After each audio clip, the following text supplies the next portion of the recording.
భిన్న విభిన్న మార్గాలను అనుసరించి ఓడిపోయి నేను తెలుసుకొన్నది, ఎన్నుకొన్నది, నమ్ముకొన్నది ఒక్కటే. అది నీ దాస్యం.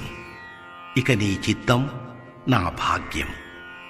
మలమూత్రాల ప్రోగైన శరీరంతో చేసే అనుష్ఠానాలు, కర్మబంధాల చిక్కిన జన్మలు, ఇంద్రియాలకు అమ్ముడుపోయిన మనసు, రుణానుబంధాల వలయంలో చిక్కిన కుటుంబ పాశాలు, వీని వల్ల ప్రయోజనం లేదు.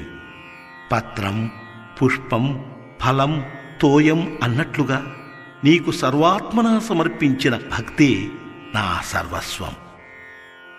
నీ దాస్యమొక్కటే నిలిచి నమ్మగలది. శ్రీదేవుడవు నీ చిత్తము నా భాగ్యము. నీ దాస్యమొక్కటే